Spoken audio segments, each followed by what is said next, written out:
Commander Jake Sullivan stared at the screens in the control room of Unity Prime. The space station orbited, Earth like a metal moon, watching for anything that might threaten the planet below. For 12 years, Jake had worked this job. Day was the same. Check the sensors. Watch the empty space. File reports that nobody read. Today was different. The alarm started screaming at 0800 hours. Jake jumped from his chair and ran to the main console. The screen showed something impossible. Signal was coming from beyond the solar system. It was not random noise from a distant star. This was a message. Someone was trying to talk to Earth. Get it. Me, General Stevens, Jake shouted to his team. Right now. Within minutes, the control room filled with people. Scientists, military officers, government officials, all crowded around the screens. Dr. Lisa Martinez pushed through the crowd. She was the best alien expert on Earth, even though she had never seen a real alien. What do we have? She asked Jake, pointed at the screen. The signal started 20 minutes ago. It's repeating every 4 minutes. The computers say it's artificial, made by someone with technology. Dr. Martinez studied the patterns. The signal was complex but organized. It had structure like a language. This is it, she whispered. First, contact. The message played again. Strange sounds filled the room. It was like music mixed with static. But there was something else. The sounds seemed to form words, or what might be words in an alien language. General Paul Stevens arrived with his security team. He was a big man with gray hair and serious eyes. What's the situation? He demanded. We're receiving a transmission from outside the solar system, Dr. Martinez explained. It appears to be a greeting or communication attempt. The general looked at the screens with concern. Could it be a weapon? The signal is too weak to cause damage, Jake said. But it's definitely from someone with advanced technology. They're using quantum communications. We can barely detect it. For the next 6 hours, the best minds on Earth worked to decode the message. The aliens, whoever they were, seemed to understand that humans needed time to learn their language. The message got more complex each time it repeated. It was like a teaching program. Captain Alex Rodriguez sat in a corner, listening to everything. He was military intelligence, trained to find secrets and lies. While everyone else got excited about talking to aliens, Alex watched for danger. Something felt wrong about this situation. By evening, Dr. Martinez had made progress. I think I understand part of it, she announced. They're calling themselves the Zephyrian Coalition. They say they come in peace. The room erupted in excited chatter. First contact with peaceful aliens was the dream of every scientist, but Alex noticed something others missed. The message was too perfect. The aliens seemed to know exactly how to communicate with humans. How long have they been watching us? Alex asked. Dr. Martinez looked confused. What do you mean? They know how to talk to us? They understand our technology well enough to send a signal we can receive? This isn't their first time studying Earth. The room went quiet. Jake checked his instruments again. He's right. This signal is designed for our specific receivers. They've been studying our communications for years. 3 days later, the aliens made direct contact. The message came through every television, radio, and computer on Earth at the same time. A tall, crystal-like being appeared on screens around the world. Its voice was calm and friendly. People of Earth, the alien said, I am Ambassador Veltar of the Zephyrian Coalition. We have watched your world with great interest. Your species has shown remarkable progress in such a short time. The alien looked almost human, but was made of what seemed like living crystal. Light moved through its body as it spoke. We represent 12 species who have found peace among the stars.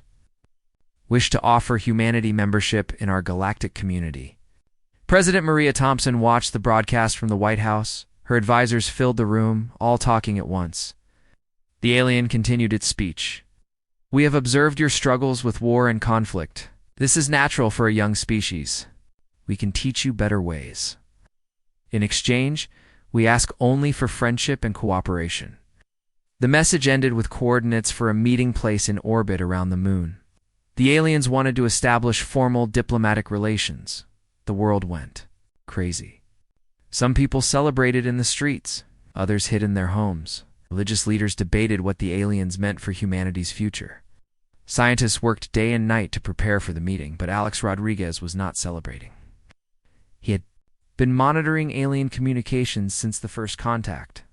Most of the transmissions were in the alien language, but his computers were starting to translate them. What he found made his blood run cold. In a secure facility beneath the Pentagon, Alex played the intercepted transmission for General Stevens.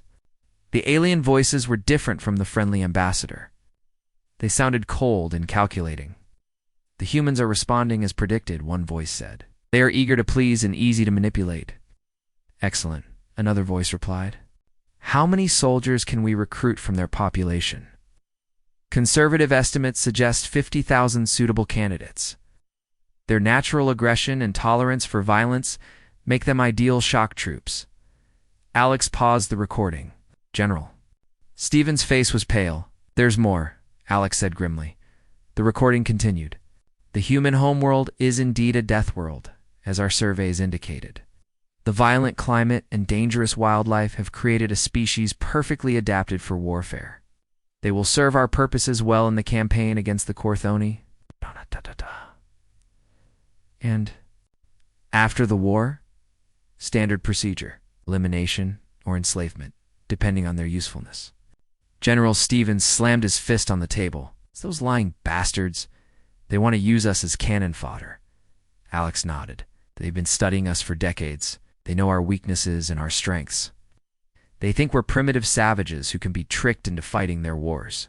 "What do? We play along," Alex said. "We let them think their plan is working while we prepare our own response." "But sir, we need to be careful. They have technology we can't match. Can we warn the president? We have to. But we also have to assume the aliens are monitoring our communications. Whatever we do, we need to do it quietly." Over the next week, the aliens established contact with world leaders. Were charming and generous, offering advanced technology in exchange for military cooperation. They claimed to be fighting a defensive war against an aggressive empire called the Corthoni. Young people around the world volunteered to join the alien military. They were promised adventure, advanced training, and the chance to protect galactic peace. Private Danny Walsh and Sergeant Kate Morrison were among the first to sign up. Danny was 19 years old and had always dreamed of space travel. When the aliens offered him a chance to serve on their ships, he jumped at the opportunity. "This is our chance to prove that humans belong in space," he told his friends. Kate was more practical. She was a career soldier who saw the alien alliance as a way to advance her military career. "If we're going to fight alongside aliens, we need to learn their methods," she said. The aliens were pleased with the human response. They set up recruitment centers in major cities and began selecting the best candidates. They wanted soldiers who were aggressive, adaptable, and willing to take orders. But they made one crucial mistake. They assumed that humans were just another primitive species that could be easily controlled.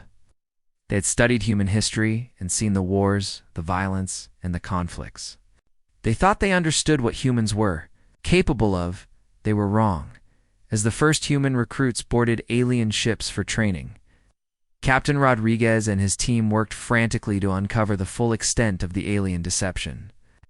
They knew that humanity was walking into a trap, but they also knew that humans had survived worse situations before. The aliens thought Earth was just another primitive world full of useful barbarians. They had no idea that they were dealing with the survivors of a planet that had tried to kill them every day for millions of years. The real war was about to begin. 6 months had passed since the aliens first contacted Earth. The world had changed in ways nobody could have imagined. Zephyrian ships filled the skies above major cities. Their tall crystal towers rose from the ground like strange trees. Aliens called them cultural exchange centers, but Captain Alex Rodriguez knew better. Danny Walsh stood in the training facility aboard the Zephyrian vessel Starlight. The ship was bigger than any human building he had ever seen. The walls glowed with soft blue light and the air smelled like flowers. Everything was clean and perfect. Too perfect. Today we learn about energy weapons, the Zephyrian instructor announced. The alien was shorter than Ambassador Veltar, with green crystal skin that sparkled when it moved. These weapons will help you defend innocent worlds from Corthony attacks. Danny picked up the weapon. It was lighter than any human gun, but felt powerful in his hands. The instructor showed him how to aim and fire. The energy beam cut through a metal target like it was paper. Impressive, Danny said to Kate Morrison, who was training beside him. This could end wars on Earth. Kate nodded but looked worried. Maybe. But have you noticed something strange about these weapons? What do you mean? They're not defensive weapons. Look at the settings. This thing has modes for attacking buildings, vehicles, and large groups of people. Why would we need that for defense? Danny looked at his weapon again. Kate was right. The controls had options like crowd suppression and structure demolition. These were weapons made for attacking, not defending. On Earth, Dr. Richard Parker worked in the Zephyrian Technology Center in New York. The aliens had given him access to their computers and equipment. They said it was to help humans understand their technology better. But Richard was starting to suspect the real reason. The power systems are all wrong, he told his colleague, Dr. Amy Chen. They were alone in the lab, checking the alien equipment. These machines are designed to study biology, not technology. Amy looked at the scanner she was holding. You're right. This device is made to analyze living tissue. But the aliens told us it was for studying mineral samples. Richard pulled up the computer files. Most of them were in the alien language, but he had learned enough to understand the basics. These files are labeled human. Combat analysis and biological weakness assessment. Amy's face went pale. They're not studying our technology. They're studying us. It gets worse, Richard said. He opened another file. The screen showed detailed diagrams of human anatomy. But these weren't medical diagrams. They showed the best places to hit a human to cause maximum damage. They're creating a manual on how to kill humans. Meanwhile, in the communications center of Unity Prime, Tony Martinez worked late into the night. He was communications specialist now, promoted after helping decode the first alien messages. Job was to monitor all alien transmissions and look for anything important. Most of the alien communications were routine reports about weather, supply deliveries, and meeting schedules. But tonight, Tony picked up something different. It was a coded transmission using quantum encryption. The aliens thought humans couldn't break their codes. They were wrong. Tony had been working on the encryption for months. He'd finally found a way to crack it. The message that came through made his hands shake. Phase 2 approved, the message said. Begin immediate extraction of human subjects. Combat trials will commence in 72 hours. Tony ran to find Commander Sullivan. Jake was in his office, reviewing reports about the alien ships in Earth's atmosphere. Sure, we have a problem. A big one. Jake looked up from his papers. What now? I cracked their encryption. They're planning something called Phase 2. They want to extract human subjects for combat trials. Combat trials? Tony showed him the decoded message. They're not training our people for defense. They're testing them to see how effective they are as weapons. Jake stood up quickly. Get me General Stevens now.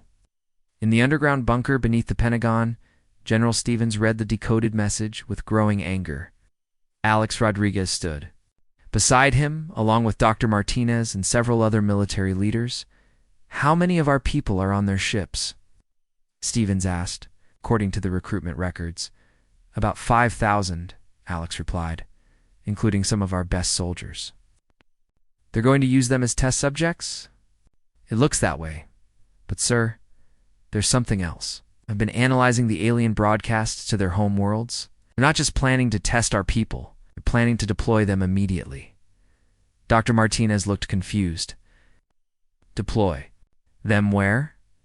Alex activated the wall screen, showed a star map with alien symbols. The Corthony front. They're sending our people into an active war zone with minimal training and equipment they barely understand. That's suicide, Stevens said.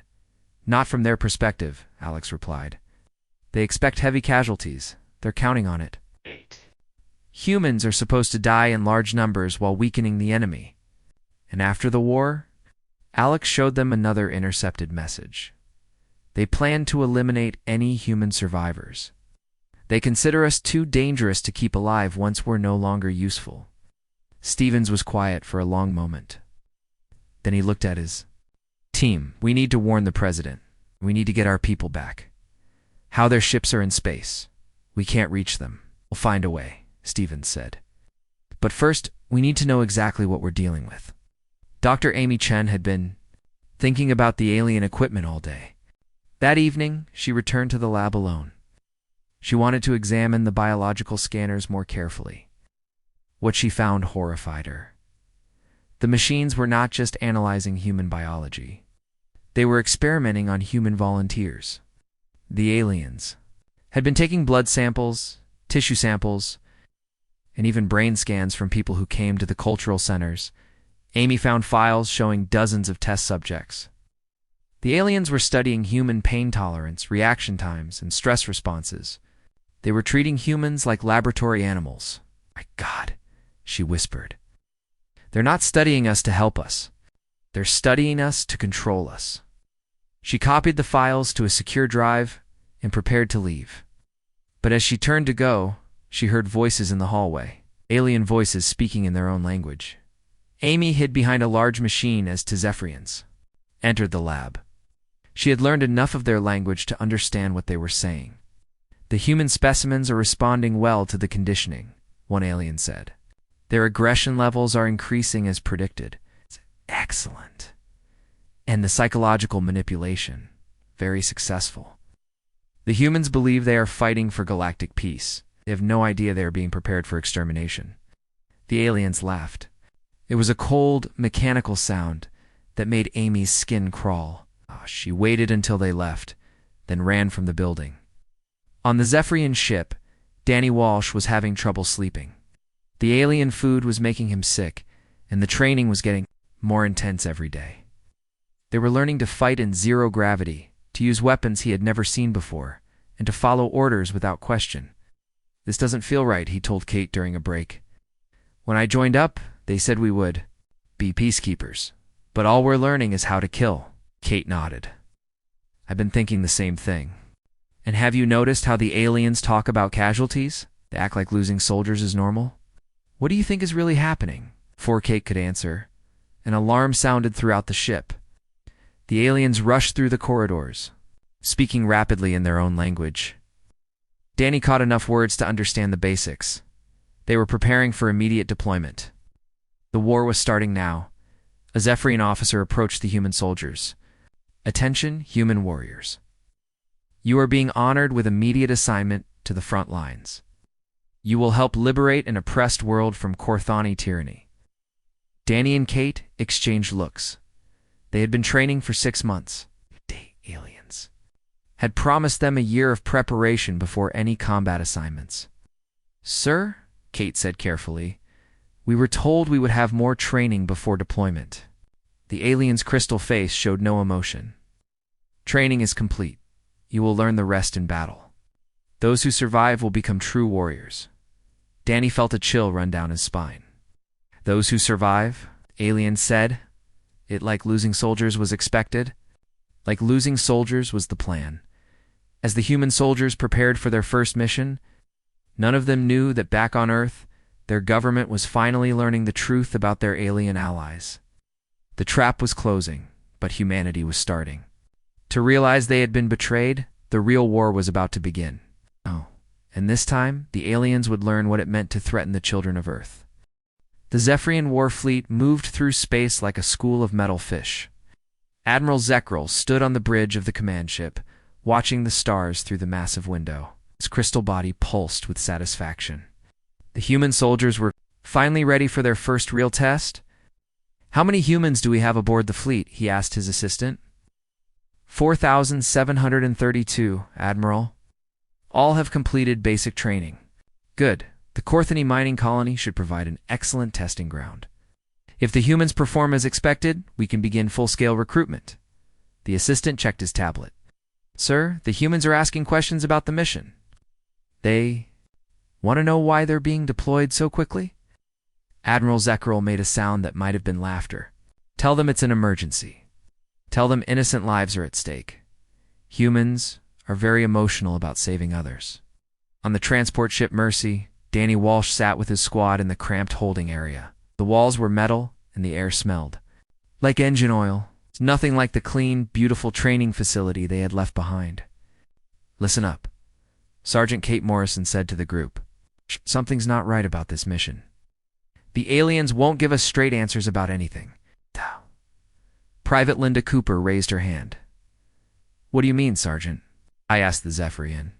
Commander, about our support, said we don't need backup because human soldiers are self-sufficient.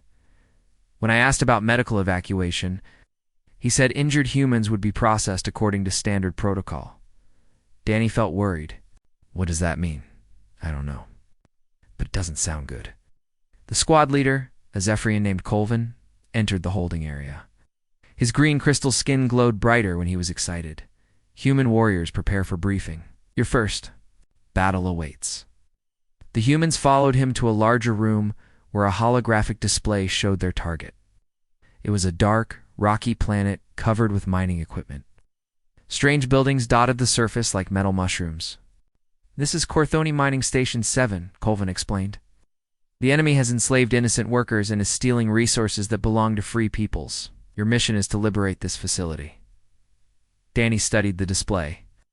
Sir, how many enemy soldiers are defending the station? Approximately 2,000 trained Corthani warriors. The humans looked at each other nervously. Kate spoke up. Sir, we have less than 500 soldiers on this ship. How are we supposed to fight for times as many enemies?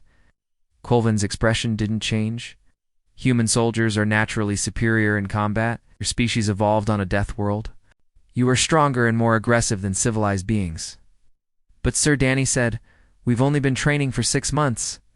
The enemy has been fighting for years. You will adapt quickly. That is what humans do. Those who survive will become excellent warriors. Kate caught the phrase immediately. Those who survive, battle has casualties. This is natural. The Zephyrian Coalition will remember the sacrifice of human heroes. The briefing continued, but Danny stopped listening. The alien was talking about them dying like it was a normal part of the plan. Like losing most of the human soldiers was expected back on Earth. President Maria Thompson sat in the Situation Room with her top advisors. General Stevens had just finished explaining what they had learned about the alien deception. So they're using our people as cannon fodder, the president said. Yes, ma'am, and that's not the worst part. After the war, they plan to eliminate any human survivors. How many of our people are with them right now?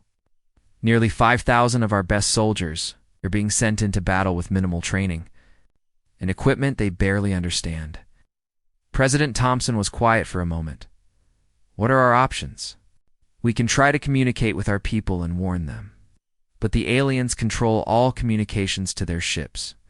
What about a rescue mission? General Stevens shook his head. Their ships are too far away and too well defended. We'd need months to plan and execute a rescue. Then we prepare for war, the president said. If those creatures think they can use humanity and throw us away, they're about to learn how wrong they are. On the mining station, the battle began at dawn. The Zephyrian ships dropped the human soldiers directly into the middle of the enemy base. Danny hit the ground hard, his armor absorbing most of the impact. Around him, other humans landed with thuds and crashes. Move, move, move, Kate shouted. Find cover. The Corthoni defenders were ready for them. Energy blasts filled the air like deadly lightning. Danny rolled behind a metal crate just as a beam burned through the air where his head had been. This is insane, shouted Private Cooper. We're completely outnumbered. But something strange happened. As the battle continued, Danny noticed that the humans were not fighting like the aliens expected. The Zephyrian training had taught them to advance in straight lines and follow precise formations.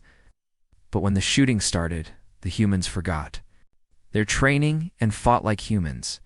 They used the terrain to their advantage, taking cover behind rocks and buildings. They worked together in small groups, covering each other and moving unpredictably, adapted to the situation instead. Of following a rigid plan, Kate led her squad in a flanking maneuver that no alien tactician would have attempted. They crawled through a drainage tunnel, emerged behind enemy lines, and attacked from an unexpected direction. Danny found himself fighting alongside soldiers he barely knew, but they moved together like they had trained for years. When there, alien weapons ran out of power. They picked up enemy weapons and figured out how to use them. The Corthany defenders, who had been expecting a traditional alien assault, were confused by the human tactics. Humans didn't fight like other species. They were unpredictable, creative, and refused to give up even when outnumbered. "Fall back to the main compound," the Corthany commander ordered. But the humans had already surrounded the compound, had split into small groups and attacked from multiple directions at once. On the Zephyrian command ship, Admiral Zekril watched the battle with growing concern. The humans were supposed to die in large numbers while weakening the enemy. Instead, they were winning, sir, his assistant reported. The humans have taken the outer defenses. Corthany casualties are much higher than expected. How many humans have we lost? Fewer than 50, sir? They're fighting much more effectively than our projections indicated.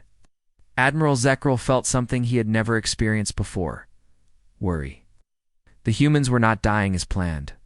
They were adapting, improvising, and using tactics that no civilized species would attempt.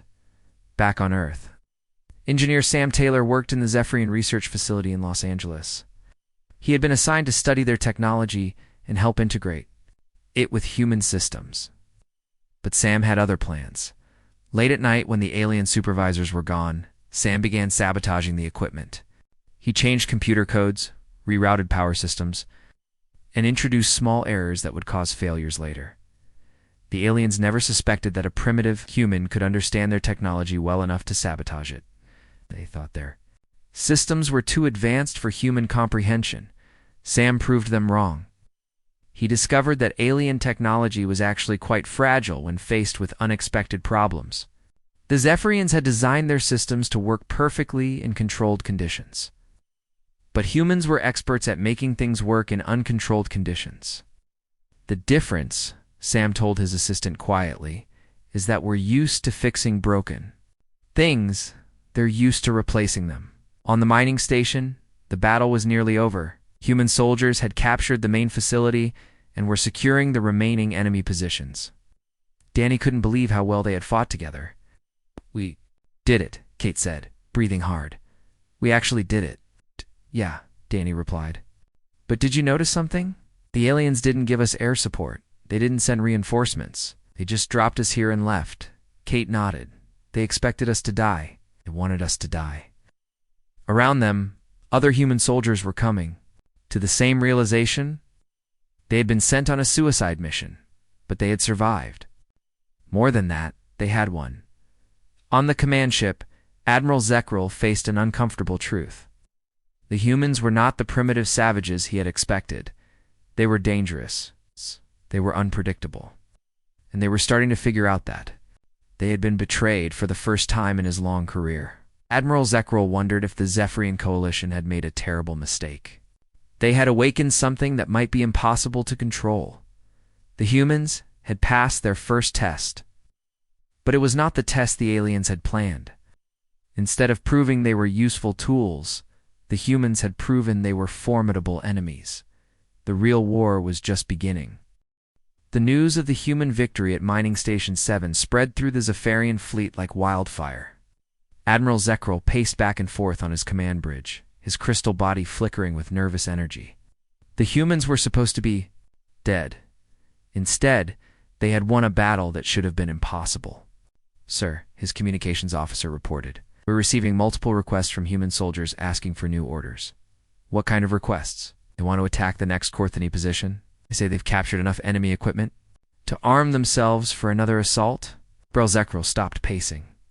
"They want to attack again? Should be requesting medical evacuation and reinforcements." "Sir, they've also been asking questions about their mission parameters. They want to know why they weren't given proper support during the battle." The Admiral felt something cold settle in his stomach. The humans were thinking independently. They were questioning orders. This was not how disposable soldiers were supposed to behave. On the captured mining station, Kate Morrison stood in what used to be the enemy command center. Human soldiers had converted it into their own headquarters. The walls were covered, with maps showing Corthani positions throughout the sector. "Look at this," Danny Walsh said, pointing to the displays. "The Corthani have 12 more facilities in this system, but they're all lightly defended now because they sent most of their forces to stop us." Kate studied the tactical information. "We could take half of these bases with the equipment we captured. That's what I'm thinking. But first, we need to figure out what's really going on." A group of human soldiers had gathered around a captured Corthoni communication device. Private Linda Cooper looked up from the machine with confusion on her face. "Sergeant Morrison, you need to hear this. I've been listening to enemy transmissions. Corthani aren't talking about us like we're liberators." "What do you mean?" "They're calling us Zephyrian assault troops. They think we're just another alien species working for the Coalition." Kate felt her blood run cold. "Show me." Cooper played back the recording. The Corthani voices spoke in their own language, but the translation software made their words clear. "The new Zephyrian shock troops are more dangerous than expected," one voice said. "They fight without regard for casualties and use tactics we've never encountered." "Are they a slave species?" another voice asked. "Unknown. But they appear to be completely disposable. The Zephyrians deploy them without support and don't retrieve casualties." Kate looked around at her fellow soldiers. "We're not liberators. We're attack dogs. The aliens sent us here to die fighting their enemies." The realization spread through the human forces like a disease. They had been lied to, manipulated, and sent to die for a cause they didn't understand. But instead of breaking their spirits, the betrayal made them angry. "What do we do now?" Danny asked. Kate smiled grimly. "We survive. We make sure the people who did this to us pay for it." Back on Earth, Dr. Richard Parker had made a discovery that changed everything. In the Zephyrian research facility, he had found the aliens' complete battle plan. It was worse than anyone had imagined. "They're not just using our soldiers as cannon fodder," he told Dr. Amy Chen. "They're planning to invade Earth." Amy looked at the alien documents on his computer screen. As soon as they finish the war against the Corthoni, they estimate 6 months. But they told our governments they wanted peaceful cooperation. It was always a lie. Look at this section. They call it Final Integration Protocol. They plan to eliminate all human resistance and turn Earth into a military base. Richard scrolled through more documents. They'd been studying our defenses for months. They know the location of every military base, every government facility, every major city. We have to warn someone. I already tried. The aliens are monitoring all communications from their facilities, but I think I know another way. Richard had been working with the alien computer systems for months. He understood how they operated better than any human on Earth. More importantly, he understood their weaknesses. "Their whole network is connected," he explained. "If I can introduce a virus into one system, it will spread to all their facilities. On Earth, a computer virus? Not exactly. More like a logic bomb, something that will make their systems unreliable when they need them most." Meanwhile, in space, the human soldiers were learning to use captured Corthoni technology. The enemy equipment was different from Zephyrian weapons, but easier to understand. It was designed for practical use, not to look impressive. Tony Martinez, who had been assigned to communications, discovered something important while monitoring alien transmissions. He had learned to understand both Zephyrian and Corthani languages during his months in space. "Kate, you need to hear this," he called from his position at the captured communication array. Kate joined him at the console. "What did you find?" "I've been listening to Zephyrian command frequencies. They're not happy about our success. In fact, they're scared." "Scared of what?" "Scared of us." Listen to this transmission from Admiral Zakrell to the Coalition High Command. Tony played the recording. The Admiral's voice was tense and worried. "The human experiment has produced unexpected results," the Admiral said. "They are far more effective than projected, but also far more independent. They refuse to follow standard tactical doctrine and have begun questioning their orders." "Recommendation?" came the reply. "Immediate termination of the human program. These creatures are too dangerous to control." Kate felt a chill run down her spine. "They want to kill us all." It gets worse, Tony said. I intercepted another message. They're planning to blame our deaths on the Corthony and use it as justification to recruit more humans from Earth. Around them, other human soldiers listened to the conversation. The anger in the room was so thick you could cut it with a knife. So what's the plan? Danny asked. Kate looked around at her people. They were tired, outnumbered, and surrounded by enemies. But they were also angry, determined, and had nothing left to lose. We take the fight to them, she said. But first, we need to warn Earth. The humans had captured more than just a mining station. It captured Corthony ships, weapons, and most importantly, communication equipment that could reach across the galaxy. If they could get a message to Earth, they could expose the Zephyrian deception, but they had to move fast. Long-range sensors showed Zephyrian reinforcements approaching their position. The aliens were coming to clean up their failed experiment.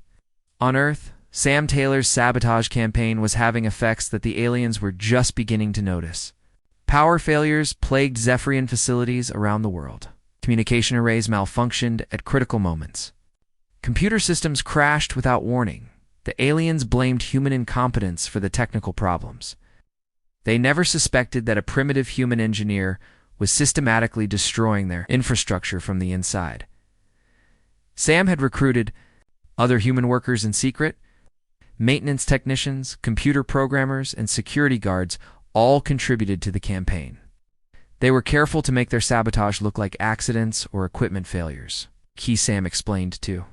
His team is to make their technology unreliable without making it obvious we're doing it on purpose. In Washington, President Thompson received an encrypted message that changed everything. It came through channels that the aliens shouldn't have been able to monitor. The message was short but clear. Madam President, this is Sergeant Kate Morrison. Speaking for the human forces in the Corthony sector, we have discovered that the Zephyrian coalition has been lying to Earth. They plan to invade our world and eliminate humanity.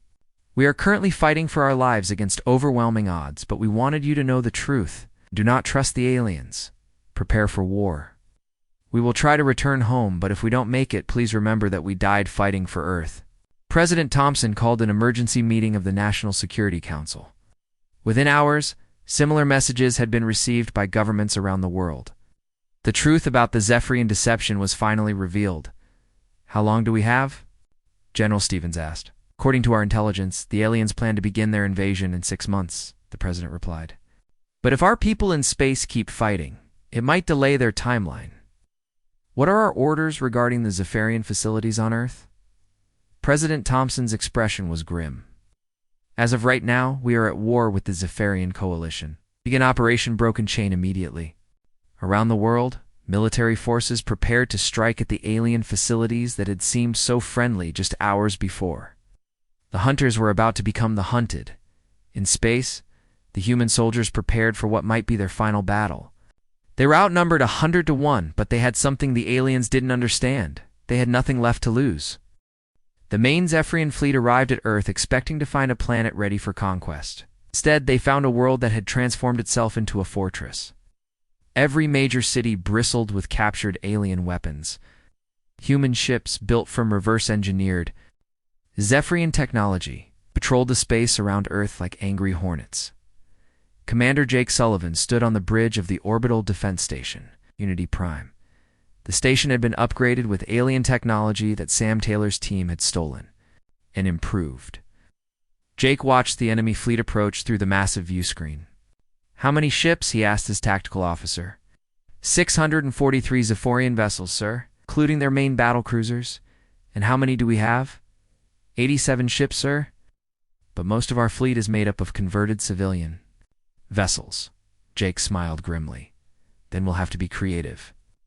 On the surface, President Thompson stood in the reinforced command bunker beneath the White House.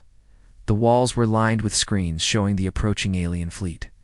General Stevens stood beside her, along with the best military minds on Earth. Status report, the president ordered. Operation Broken Chain was a complete success, Stevens replied.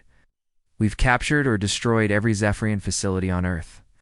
The aliens have no base of operations on our planet. What about our people in space? Still fighting? Sergeant Morrison's group has captured 3 more Corthoni installations and is moving toward the Zephyrian supply lines. Could send them this message. Come home. Earth needs you. In the Corthoni sector, Kate Morrison received the message, just as her forces were preparing to attack a major Zephyrian supply depot. The human soldiers had grown from a few hundred survivors to a small army. They had recruited Corthoni rebels, captured alien defectors, and built a fleet of stolen ships. Did you hear that? Danny Walsh asked, reading the message over her shoulder. Earth is under attack. Kate looked around at her people. They were dirty, tired, and far from home.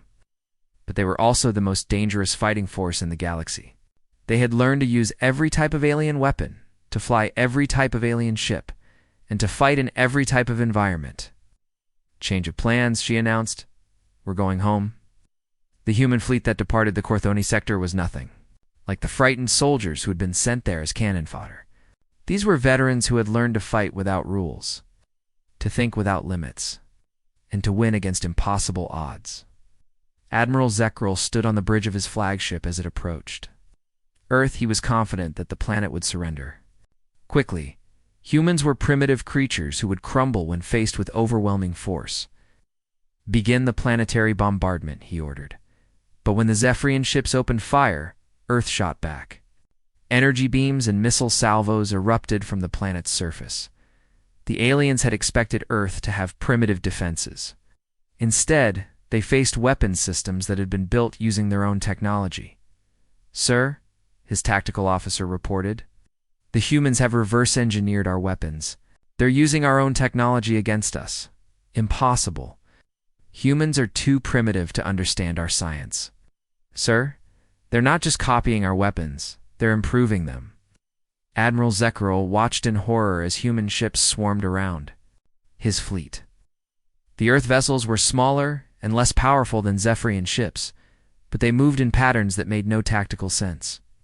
They attacked from impossible angles, retreated when they should advance, and advanced when they should retreat. What are they doing? He demanded. They're not following any known battle doctrine, sir. They appear to be making up their tactics as they go. Commander Sullivan coordinated the Earth's defense from Unity Prime. The human strategy was simple: be unpredictable. They used converted cargo ships as decoys, hiding weapons platforms inside what looked like civilian vessels. They launched surprise attacks from behind asteroids and space debris. Remember? Jake broadcast to all human ships, we don't have to destroy their entire fleet. We just have to make them think twice about fighting us. The battle raged for hours. The Zephyrians had superior numbers and technology. But the humans had something the aliens couldn't understand: the ability to adapt in real time. Every time the aliens thought they had figured out human tactics, the humans changed their approach. Dr. Richard Parker watched the battle from the Earth's surface while coordinating the planet's defenses. His sabotage efforts had paid off in ways he never expected. Zephyrian ships began experiencing system failures at critical moments. Their weapons misfired, their shields fluctuated, and their communications went dead. The virus is working better than we hoped, he reported to General Stevens. Their ships are breaking down faster than they can repair them. But the real surprise came when Kate Morrison's fleet arrived from the Corthoni sector. They're returning. Human soldiers brought with them a collection of alien allies, Corthoni rebels, Zephyrian defectors, and representatives from 6 other species that had been oppressed by the Coalition. This is Sergeant Morrison to Earth Command, Kate's voice crackled over the radio. We're coming home and we brought friends. The alien fleet that emerged from hyperspace was unlike anything the Zephyrians had ever seen. Human ships flew alongside Corthon vessels and captured Zephyrian cruisers.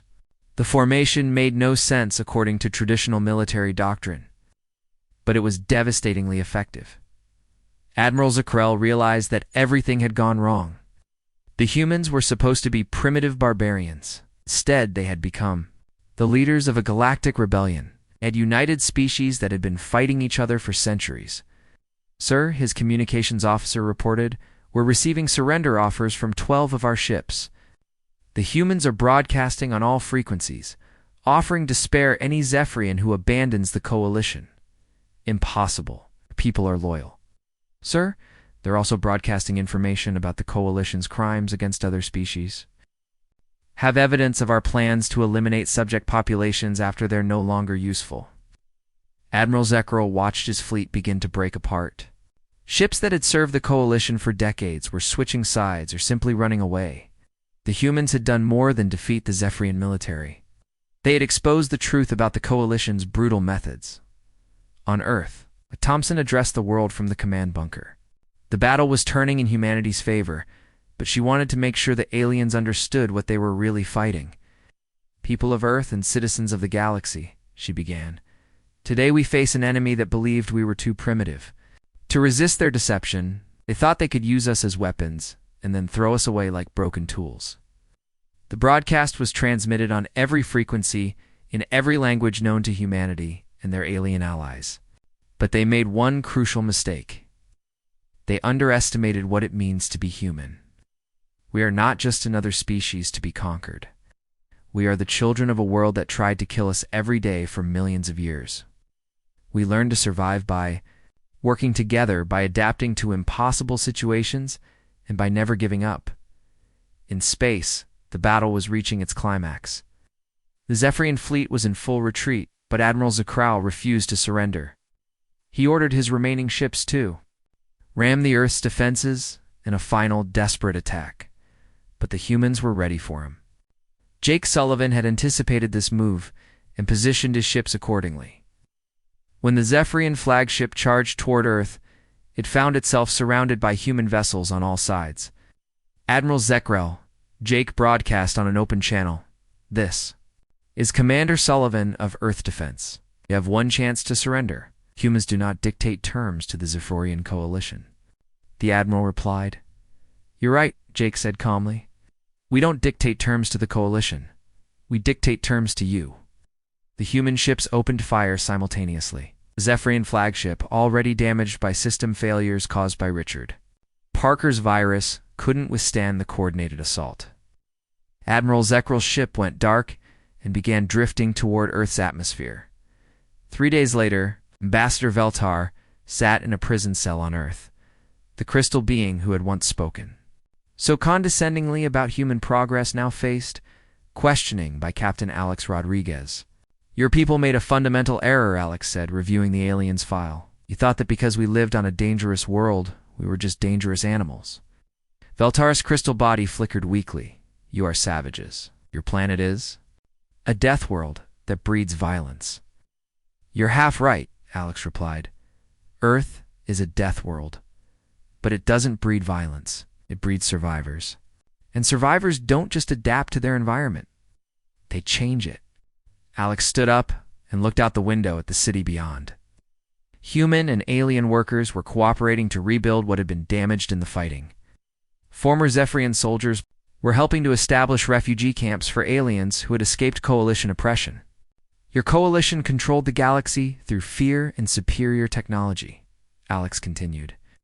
But you never learned the most important lesson of survival. Cooperation makes you stronger than domination. 6 months later, Earth had become the center of a new galactic alliance.